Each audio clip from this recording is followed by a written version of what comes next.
반갑습니다. 아유, 우리 김계익 집사님 찬양을 드디어 들었습니다. 아, 너무 아름다운 목소리 너무 감사합니다. 저렇게 나이와 상관없는 이 성량을 보여주셔서 우리에게 참으로 큰 감동이 되었습니다. 오늘 찬양처럼 우리가 끝까지 하나님을 찬양할 수 있는 우리가 되었으면 좋겠습니다. 제가 오늘 설교 제목을 뭘로 정했냐면 너는 먹으라입니다. 뭘 먹어야 될까요? 오늘 아침에 오실 때 아무것도 안 먹고 오신 분 계십니까? 다 뭔가를 드셨어요, 그죠? 정 안 되면 물이라도 드셨습니다, 그죠? 우리가 뭔가를 다 먹습니다. 우리가 안 먹고 살 수는 없어요. 근데 먹으라 그러는데 하나님께서 우리를 향하여 너는 먹으라라고 말씀하셨는데 도대체 이게 무슨 의미인지 우리가 한번 살펴보기를 원합니다. 저는 아주 산골에서 자랐잖아요. 아주 지리산 골짜기에 자랐는데 저희 집에는 항상 집 마당에 닭이 있었어요. 닭이 있었습니다. 여러분 씨암탉이 뭔지 아시죠? 씨암탉이 되면 봄에 이 닭이 알을 제가 기억으로 어릴 때 14개에서 15개 정도 품을 수 있도록 부모님께 주셨어요. 그러면 이렇게 닭을 품습니다. 그러면 이제 20일이 지나고 나면 이 부화를 해가지고 이 뿅아리를 데리고 다니는 거예요. 봄에는 이렇게 해가지고 점점 가을이 되면 중닭이 돼요. 중닭이 되고 그러면 손님들 귀한 손님이 오면 한 마리씩 사라져요.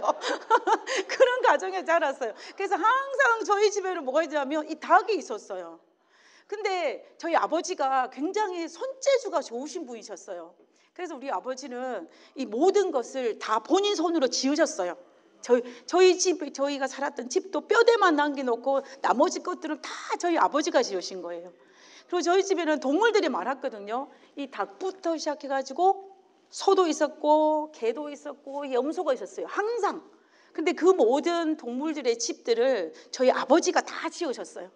근데 그 중에서 우리 아버지께서 특별히 신경을 쓰고 짓는 그 집이 뭐냐면 이 닭이 사는 닭집이에요. 제가 인터넷에서 찾아보니까 이게 아니에요. 인터넷 찾았어요. 저희 아버지가 지었던 그 닭집과 정말로 흡사한 집을 찾았습니다. 이렇게 생겼어요. 2층 집으로. 2층으로 세웠는데 밑에 기둥이 여기는 4개인데 저희 아버지가 6개를 기둥을 세우시고 공중에 붕 떠가지고 닭집을 2층으로 지으셨어요. 저희 아버지께서 이 닭집을 이렇게 잘 신경을 쓰신 이유가 있었습니다. 왜냐하면 저희가 산에 살았기 때문에 산짐승들이 밤에 몰래 와서 이 짐승 동물들을 잡아가요. 근데 저희 집에 기르는 개는 소리가 크잖아요. 그러니까 동물들이 오면은 이렇게 자기를 방어를 할 수 있어요. 그리고 소나 염소들은 뿔 가지고 막 덤비기 때문에 짐승들이 못 잡아갑니다. 그런데 문제는 뭐냐면 이 닭이에요. 이 닭이 얼마나 우스우냐 하면은 닭은 이 자기 외부에 자기를 침범하게 되면 이제 두려움에 따라서 막 요란스럽게 막 돌아다녀요. 그러다가 마지막에 어떻게 하냐면 이렇게 딱 합니다. 머리를 땅속에 탁 쳐박아둬요. 땅속에 쳐박든지 아니면 어떤 구석에 머리를 쳐박아요. 그리고 숨는 거예요. 정말 그렇습니다. 그 닭이 그러면은 자기 생각에는 어떻게 생각하냐면 나는 숨었기 때문에 저 삼진성이 나를 하지 못한다라고 생각해요. 근데 이런 짐승이 닭뿐만 아니라 타조도 그렇대요. 타조도. 그래서 이렇게 땅에 머리를 탁 쳐박는 것입니다. 자기 나름대로 숨은 거예요.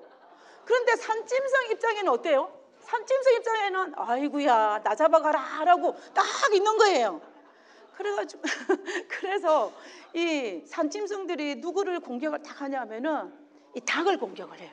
그래서 닭집은 아주 잘 지어야 되는 것입니다. 그래서 저희 아버지께서 이렇게 아주 닭집을 잘 지으셨어요. 그러면 해가 뉘엿뉘엿 딱 지면은 닭은 자기가 알아서 이 집 안으로 올라갑니다. 자기 집이 있어요. 1층에 사는 닭은 항상 1층으로 가요.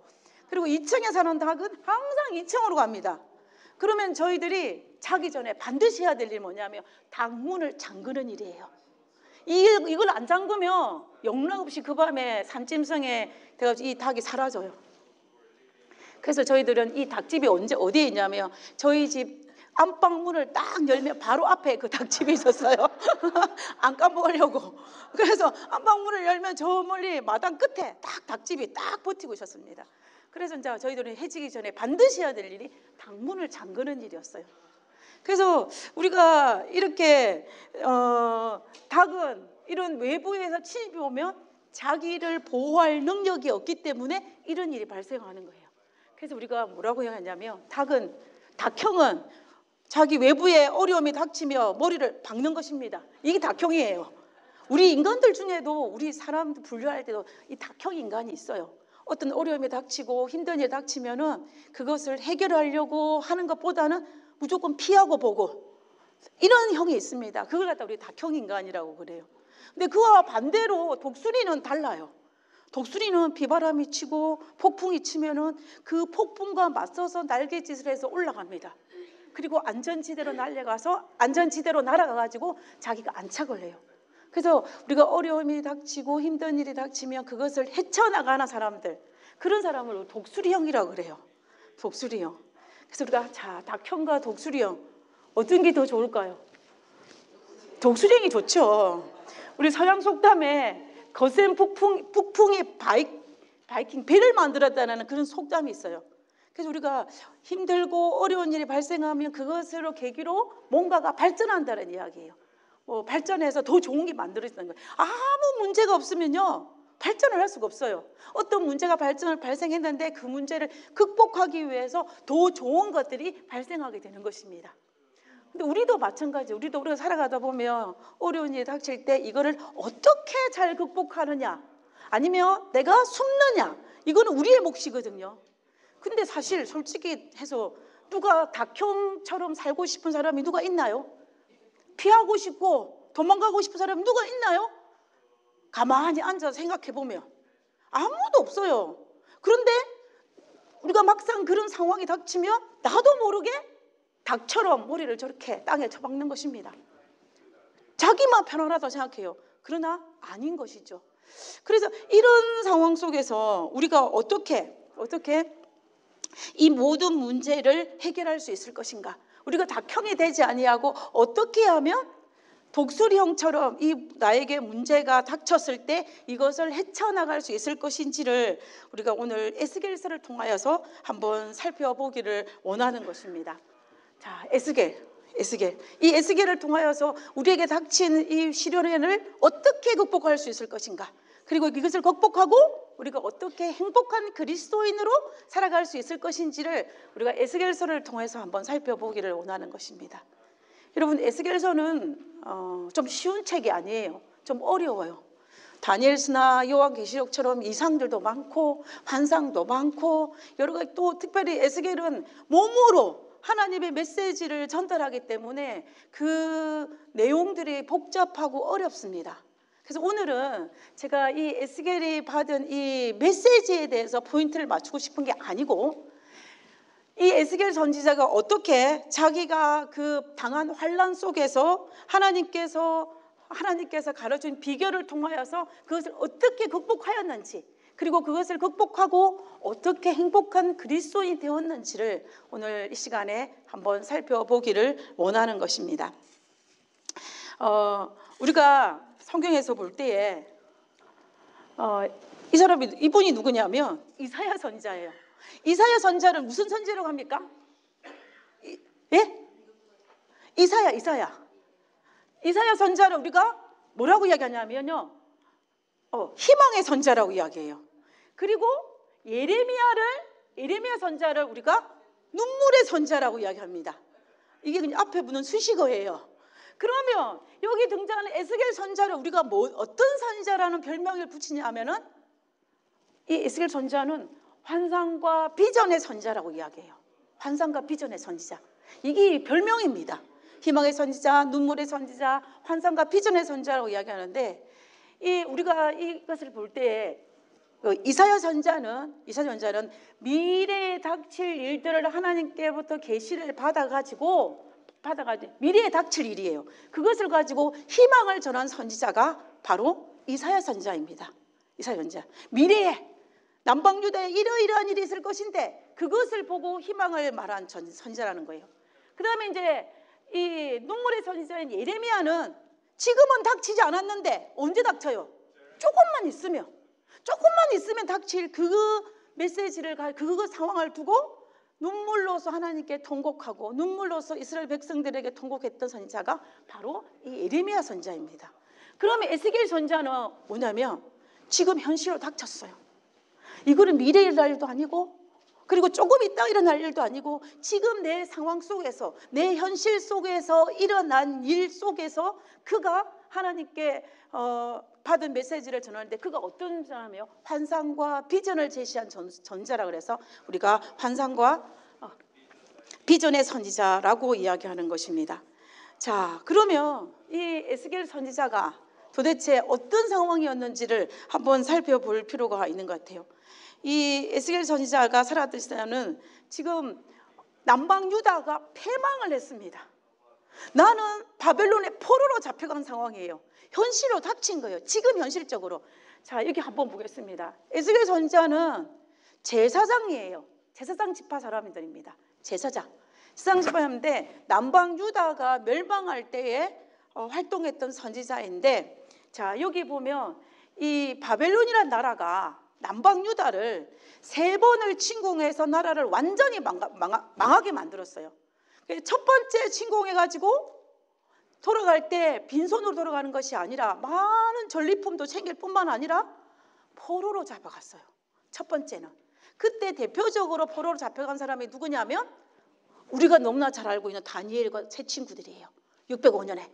그 다음에 이제 다시 본국에 돌아왔는데 남방 유다가 또 자기한테 반기를 드니까 바벨론이 또 침공을 했어요. 침공을 해가지고 또 포로들을 잡아가는데, 그때는 얼마나 많은 포로들을 잡아갔냐면은 그 당시 왕이었던 여호와킨을 데리고 가고 10,000명의 포로들을 잡아갔습니다. 10,000명의.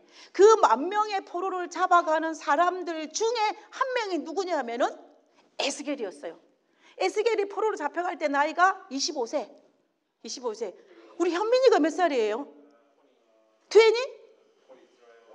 21? 와, 4년 더 있다가 4년 더 있다가 25세에 25살에 이제 바벨론 포로로 잡혀갔어요. 5년만 있으면 자기도 아버지를 따라 제사장으로 할 수 있는 그런 사람이었어요. 그런데 이제 25세에 잡혀간 것입니다. 그리고 세 번째 침공했을 때는 완전 유다를 망하게 만들었죠. 자, 그런데 이제 이 에스겔이 바벨론의 포로로 잡혀가서 어디에 살았냐면, 이 바벨론의 포로로 잡혀가서 이 바벨론 땅에 델아빔이라는 마을이 있었어요. 델아빔.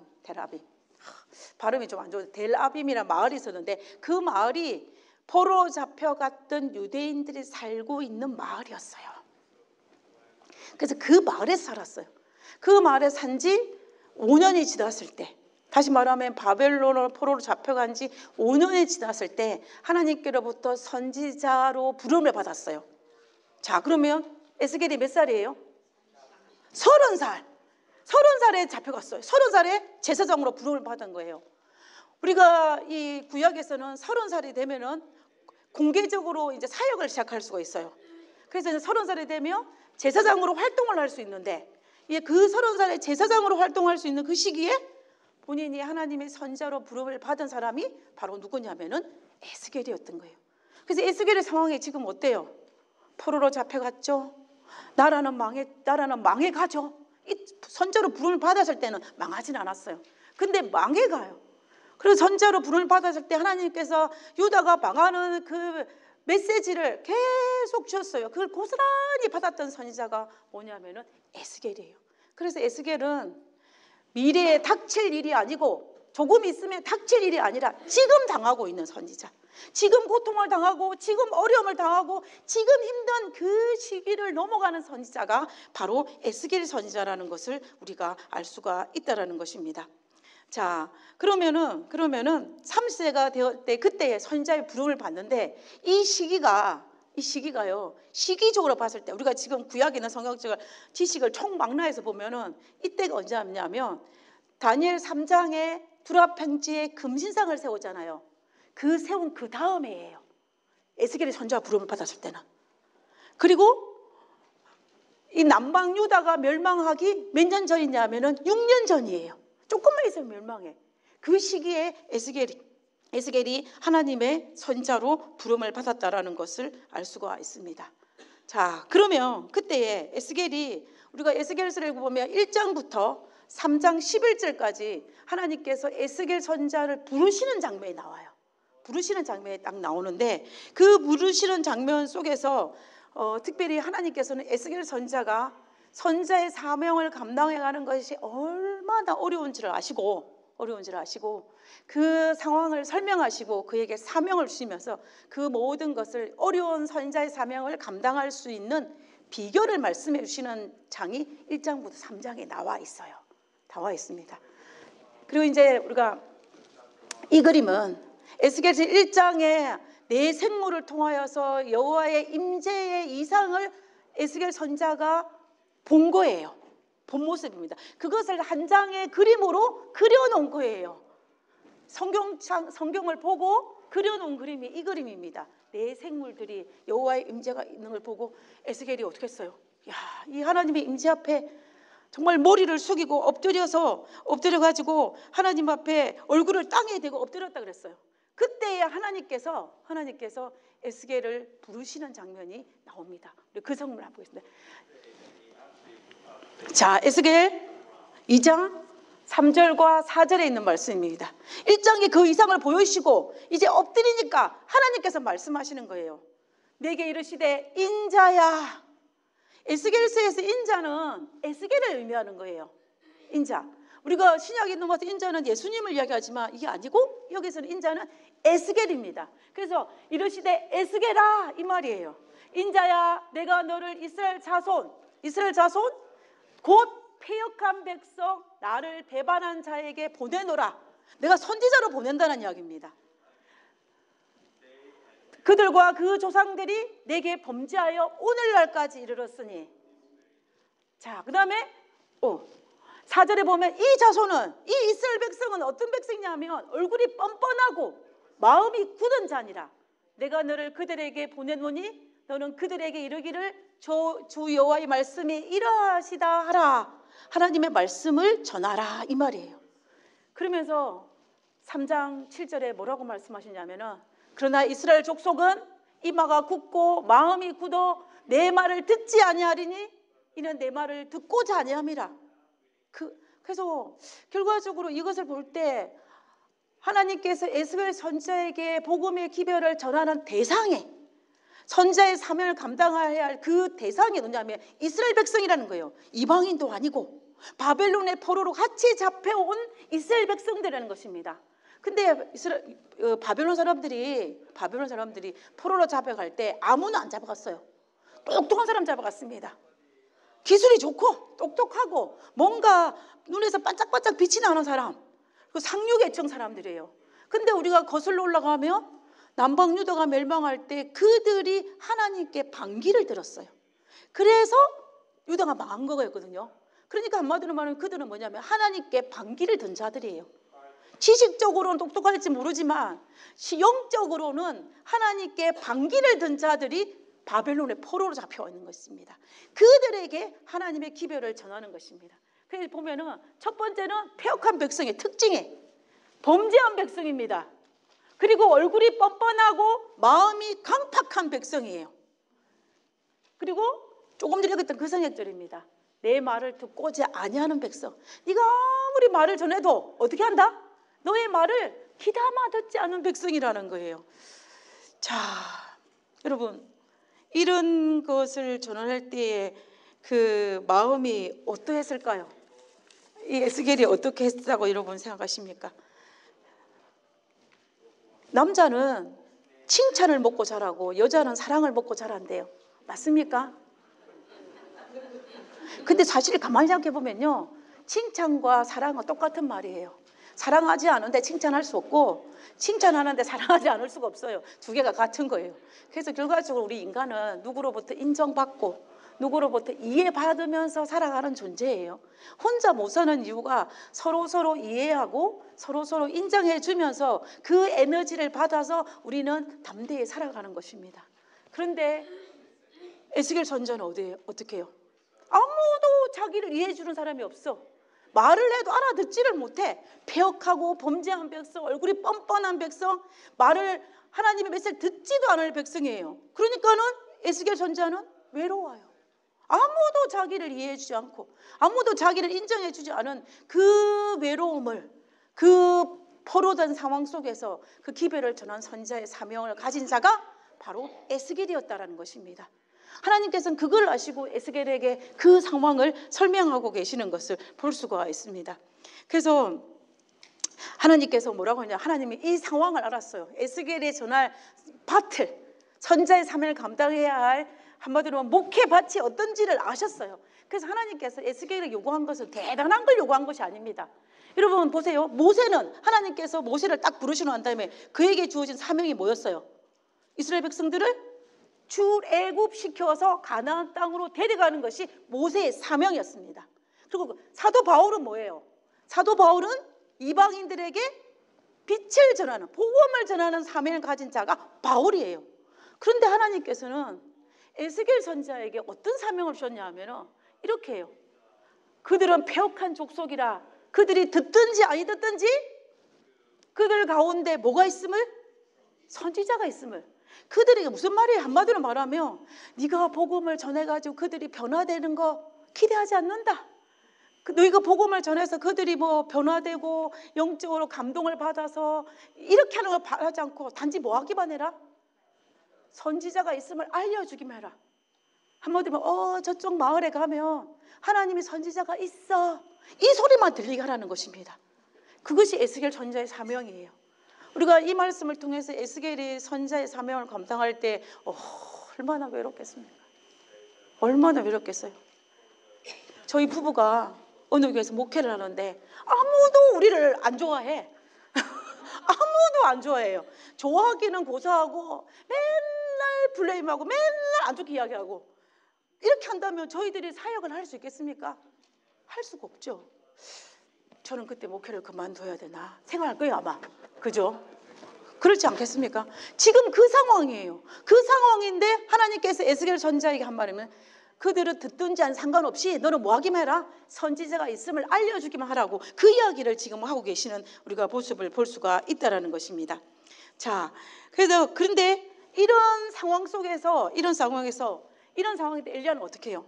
우리가 에스겔서를 읽어보면은 에스겔은 정말로 닭형처럼 머리를 쳐박고 자포자기하고 내가 이제 그만둬야 되나 이렇게 하는 것이 아니라 독수리처럼 끝까지 하나님의 안전지대로 넘어가서 정말 평화를 누리고 환상과 비전을 제시하는 선지자로 했다는 것입니다. 그래서 에스겔은 독수리형이에요. 자, 그 다음에 에스겔이 당했던 것은 이것만 있는 것이 아닙니다. 영적으로도 엄청난 고통을 당한 자가 바로 이 에스겔 선지자예요.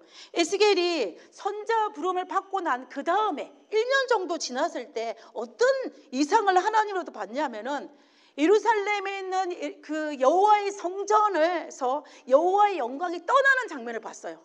한번 보겠습니다. 여호와의 영광이 성전 문지방을 떠나서, 그러니까 여호와의 영광이 교회 안에 있다가 그 영광이 교회를 나와가지고 이 문 앞에 선 거예요. 문 앞에 있는 것입니다. 자, 그 다음에 19절에 보면 그룹들이 날개를 들고 내 눈앞에 땅에 올라가는데 그들이 나갈 때에 바퀴도 그 곁에 함께 하더라. 그들이 여호와의 전으로 들어가는 동문, 저 입구, 교회 입구까지 나간 것입니다. 무엇이? 여호와의 영광이 그렇게 나가는 것이에요. 그러니까 한마디로 말하면 이상 중에 여호와의 영광이 성전을 떠나는 장면을 본 것입니다. 제사장으로서 이것을 감당하는 것은 쉬운 일이 아니에요. 이것을 비유적으로 설명하면 우리가 어떻게 비유를 들 수가 있냐면요, 하나님을 믿는데 하나님이 없는 거예요. 그리고 다 갖춘 가정인데 그 가정 안에 뭐가 없냐? 사랑이 없어. 그리고 또 모든 것을 다 성취했는데, 내가 원하는 집도 사고 차도 사고 다 했는데 뭘 잃어버렸어? 건강을 잃어버린 형국이에요. 그뿐만 아니라 학교를 마치고 집에 갔는데 누가 없냐면 당연히 있어야 할 엄마가 없고, 그리고 잔치를 베풀기 위해서 음식을 한 상 가득하게 차렸는데 뭐가 없어요? 밥이 없어. 밥이 없어. 이런 경험 해보신 적 없으십니까? 저는 있어요. 다 했는데 밥을 안 했어. 깜빡하고 그때 막 거의 당론 그런 형국이 지금 이 형국이에요. 그래서 저희가 뭐냐면 안고 오면 찐빵이에요. 안고 오면 찐빵. 성전에는 하나님이 있어야 되고, 가정에는 교회가 있어야 되고, 상에는 밥이 있어야 돼요. 그런데 하나님의 성전에 뭐가 없냐면 하나님의 영광이 없으니까 안고 오면 찐빵이에요. 이것을 그에게 계시러 왔을 때 하나님의 선지자로서 감당해야 될 것은 참으로 영적으로 정말 너무 가슴 아픈 일이에요. 교회 안에 하나님이 없다.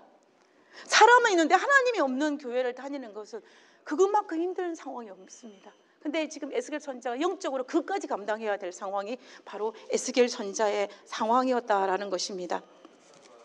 그뿐만 아니라 에스겔이 감당해야 했던 세 번째는 뭐냐면 자기 개인적인 인간적으로 당할 고통도 굉장히 컸어요. 에스겔이 하나님이 선지자로 부름을 받고 난 다음에 한 4년이 흘렀을 때 나이가 이제 몇 살이냐면 34세, 30살에 부름을 받았으니까 34살이 되었을 때 자기의 사랑하는 아내가 오랜 지병을 앓다가 죽게 됩니다. 그걸 성경이 이렇게 했어요. 인자야 내 눈에 기뻐하는 것을 한번 쳐서 빼앗으리니, 기뻐하는 게 누구냐면 아내, 배우자의 죽음을 맞이 경험한 거예요. 몇 살에? 34살에.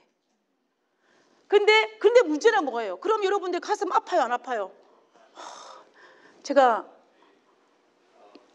우리 교원님들의 한 분은 배우자랑 사이가 안 좋아서, 이 할머니가 너무 사이가 안 좋아서 맨날 저 앉으면은 2년 동안 그 남편 욕을 했어요. 6.25 때부터 자기 가지고. 그래가지고 제가 그걸 빠삭하게 알고 있을 정도로 앉았다면 그 남편 나쁜 이야기를 하는 거예요. 6.25 때 어떻게 했다, 그 뒤에 어떻게 했다라는 걸 쫙 하시는데, 근데 그 할아버지가 돌아가셨어. 근데 그 할머니가 이성을 못 찾고 그렇게 우시는 거예요. 내가 너무 오랫동안 아파하셔가지고 위로 하다가 도저히 안 돼가지고 궁금증을 참지 못해서 그 할머니에게 여쭤봤어요. 제가 그때 30대였거든요. 할머니 아니 맨날 남편 요구하시더니 왜 그리 가슴 아프세요? 네, 이랬거든요. 그랬더니 그 할머니 입사님 하시면 그러게 말이야, 내가 그렇게 마음 아플 줄 몰라서 하면서 막 우시는 거예요. 이 배우자의 죽음이 쉬운 게 아니에요. 스트레스 1입니다. 근데 그것도 몇 살에? 34살에 자기 와이프가 죽은 거예요. 보세요. 우리가 앞에서 본 것처럼 에스겔 선지자는 어때요? 외롭고 힘들고 아무도 인정 안 해주는 거야. 근데 아마 이 부인은 악처가 아니었던 것 같아요. 내 눈에 기뻐하는 거, 기뻐한다 했는데, 그러니까 아마 유일하게 위로를 받을 수 있는 사람이 누구였냐면 아내였던 것 같아요. 근데 그 아내가 34살에 죽은 거예요. 그러니 에스겔이 너무 가슴 아팠을 거예요. 근데 하나님께서 뭐라고 말씀하냐면 너는 슬퍼하거나 울거나 눈물 흘리거나 하지 말라는 거예요.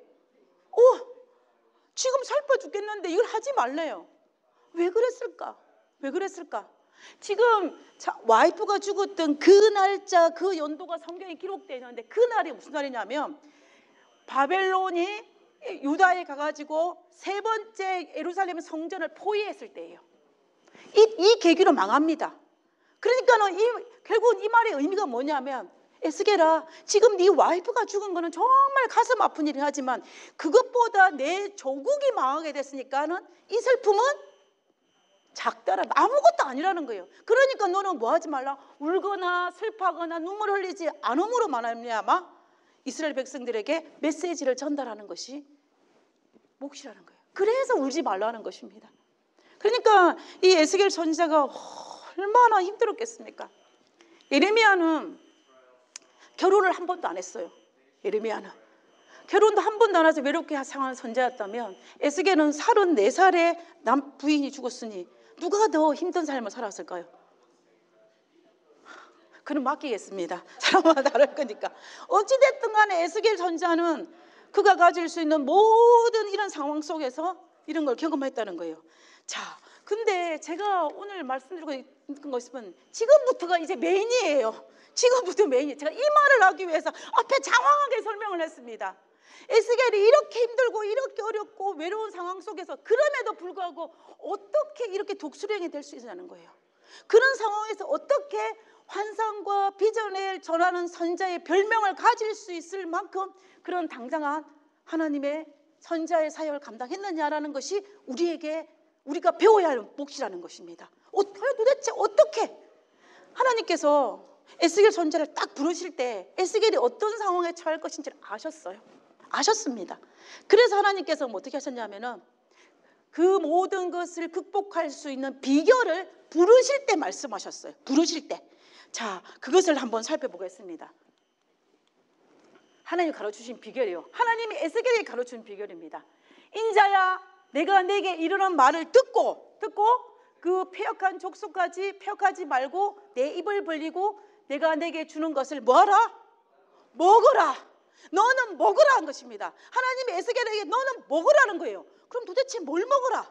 성경에서 그 뭘 먹으라가 나와야죠. 성경에서는 바로 이어진 2장 9절이에요. 내가 보니 그 손에 두루마리 책이 있더라.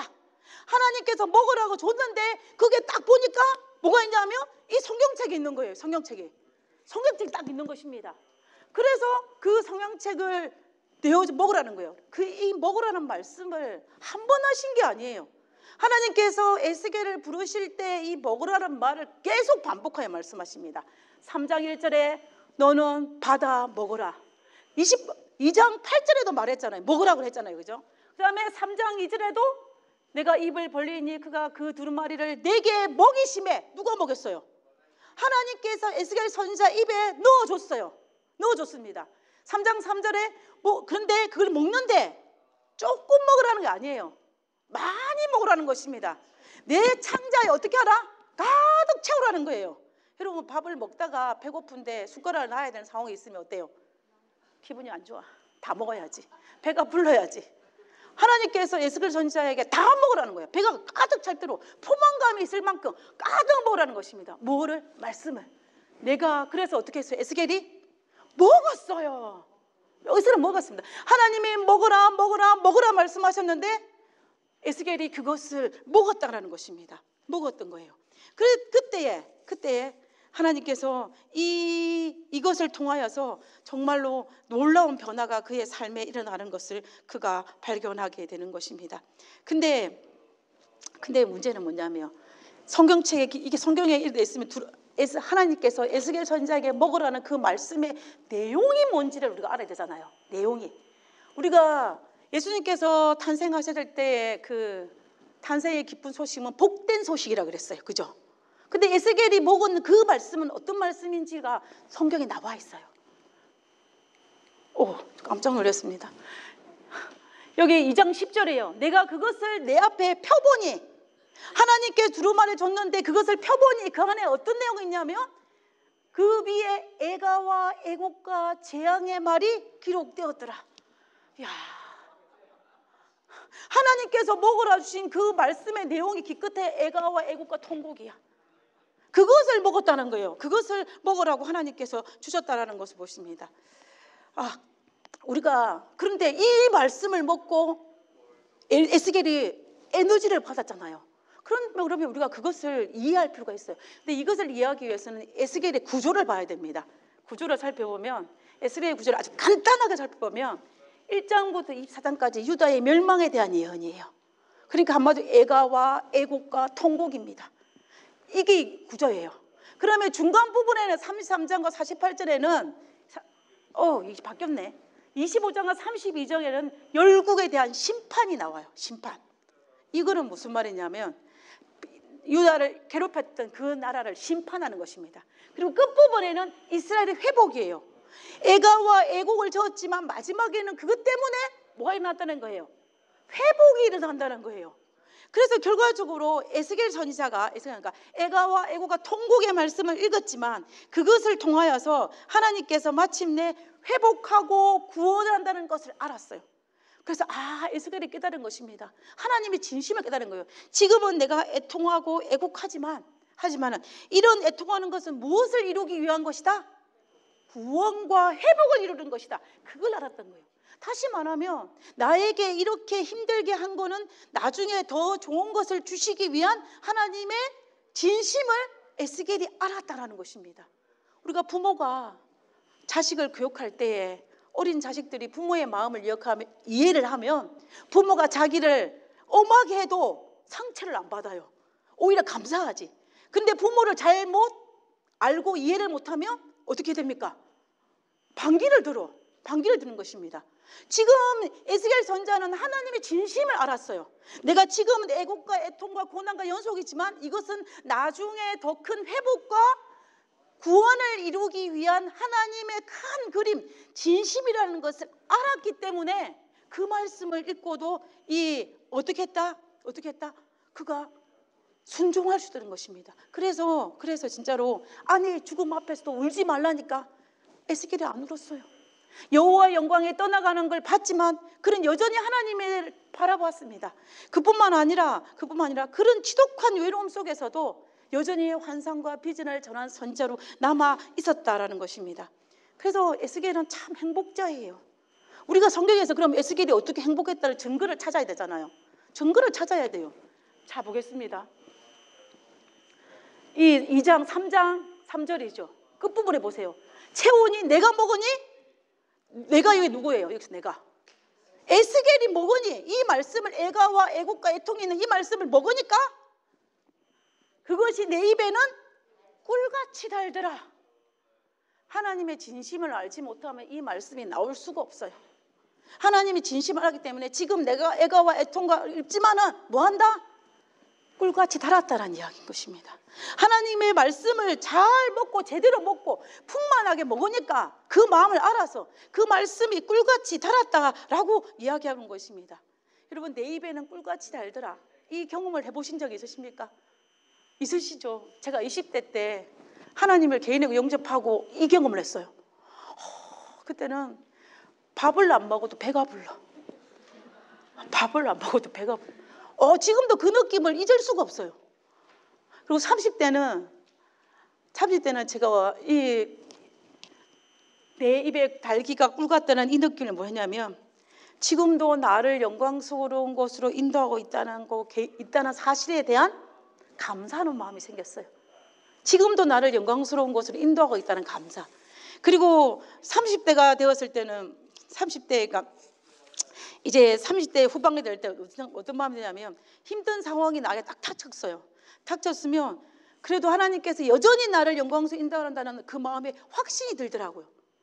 그다음에 40대가 이제 됐습니다. 내가 점점 들어가죠. 40대가 됐을 때는 이 달기가 꿀 같다란 이 말씀이 내가 하나님의 자녀라는 사실이 너무 행복했습니다. 지금은 50대인데 이 50대는 제가 어떤 느낌이냐면, 하나님께서 모든 걸 책임지시기 때문에 내 마음에 뭐가 있냐면 평안이 있어요. 뭐 어려운 일이 있어도 괜찮아, 하나님 다 해주실 거야, 평안이 있습니다. 그것이 내 입에 꿀같이 달달하는 제 나름대로의 느낌이에요. 여러분들은 아마 다르게 느끼실 것입니다. 그러나 우리도 이 에스겔 전처럼 하나님 말씀이 내 입에 꿀같이 달달한 것을 체험적으로 체험하는 것이 우리의 삶에 굉장히 필요한 것입니다. 그래서 에스겔 선지자는요, 참으로 행복한 사람이에요. 참으로 행복한 사람입니다. 그래서 그는 하나님 때문에 행복한 사람이에요. 그의 상황이 행복한 것은 절대로 아니고, 하나님 때문에 행복하고 하나님 때문에 환상과 비전을 전할 수 있던 사람이 바로 에스겔이었던 것입니다. 그래서 저는 이 말씀을 볼 때 참으로 에스겔은 행복한 사람이었구나 라는 생각을 하게 되는 것입니다. 하나님은 에스겔에게 말씀을 보고 행복할 수 있는 비결을 가르쳐 주셨어요. 그렇죠? 그러면 에스겔은 힘든 상황에도 말씀을 먹고 심장에 가득 채워서, 창자에 가득 채워서 누구보다도 행복한 사람이 되었습니다. 그래서 환상과 비전을 전하는 선자가 된 거예요. 그러면 우리는 이 땅을 살아가는 우리가 문제죠.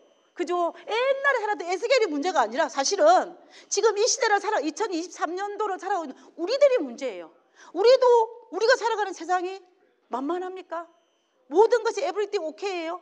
만사형통입니까? 여러분, 만사형통이라고 행복할 것 같아요? 아니에요. 만사형통하더라도 행복하지 않아요. 우리 인간이 악해서. 그런데 사실은 우리 현실은 만사형통이 아니에요. 그러면 우리가 하나님께서 우리에게 뭐냐면 너희는 기뻐하라, 즐거워하라, 항상 감사하라 그랬는데 그게 어떻게 가능하냐고요. 불가능하지. 그러면 우리가 그걸 어떻게 에스겔처럼 하면 가능한 거예요. 에스겔이 왜 행복할 수 있느냐면 하나님의 진심을 알았기 때문이에요. 하나님 진심을 알았어요. 그럼 진심을 어떻게 알았냐? 말씀을 보고 살았어요. 그냥 먹지 않았어요. 찔끔찔끔 조금씩 먹는 게 아니고, 소식가가 아니고 저처럼 이렇게 되려면 많이 먹어야 돼요. 많이 먹어야 돼요. 많이 먹으니까 에스겔이 어떤 상황이 됐냐면은 행복한 사람이 됐어요. 여러분, 에스겔이 행복한 사람이 될 수 있는 상황이 아니에요. 여러분 생각해 보세요. 어떻게 행복해요? 그러나 에스겔은 입에 꿀같이 달았다 그랬어요. 첫 번째. 두 번째는 끝까지 환상과 비전을 전하는 천재였기 때문에 그가 행복하지 아니하고는 이런 메시지를 절대로 전할 수가 없어요. 그래서 저는 정말로 이런 에스겔이었다라는 것입니다. 여러분, 모세가 마지막 고별 설교하면서 신명기에 뭐라고 했어요? 이스라엘아, 너는 행복한 사람이로다 그랬어요.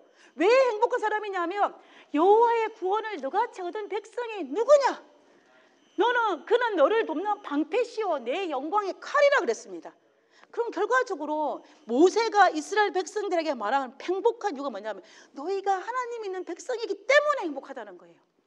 그러면 우리가 하나님 믿는 믿음의 크기가 크면 어떻게 돼요?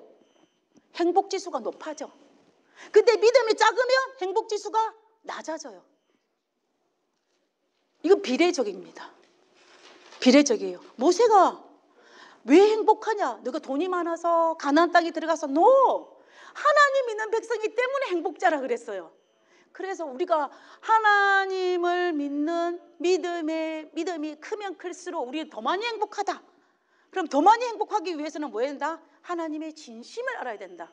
하나님의 진심을 알기를 절대적이라 말할 수는 없지만 말씀을 통해서 하나님 진심을 알 수 있는 게 좀 쉬워요. 제 경험상 비교해 보면. 그래서 하나님께서 너희를 먹어라 말씀을 먹으라를 반복하여 말씀하고 계시는 것을 볼 수가 있다라는 것입니다. 그래서 우리가 이 마지막 세상에 우리도 하나님의 본심을 알기에 행복한 사람이 되어야 됩니다. 우리가 하나님의 본심을 알기에 우리는 하나님의 본심을, 우리가 성경을 읽는 이유가 뭔 줄 아세요? 지식을 알기 위해서. 에스겔이 메세에 어디 가고 제가 그런 걸 잘해요. 뭐 메세 막 따지기를 좋아하는데 제가 이과 출신이라서. 근데 그걸 알기 위해서 성경을 읽는 건 아니에요. 성경을 읽는 이유는 하나님의 진심, 하나님의 본심을 알기 위해서 우리가 성경을 읽는 것입니다. 그러면 그 성경을 읽게 되면 우리는 자동적으로 행복해질 수밖에 없어요. 우리가 마지막 시대를 살아갈 때 우리 앞으로도 얼마나 많은 일들이 닥치겠지만 그럼에도 불구하고 우리가 독수리처럼 날아오르는 신앙을 하기 위해서는 하나님의 진심을 알아야 되고, 그 진심을 알기 위해서는 우리의 삶 속에서 주어지는 하나님의 기별을 깨달아야 되고, 말씀을 통해서 기별을 깨달아서 올해 2023년도에는 더 많이 먹고 더 많이 깨달아서 정말로 행복한 우리 모든 올스베 교인들 되기를 간절히 바라면서 오늘 말씀을 마치도록 하겠습니다.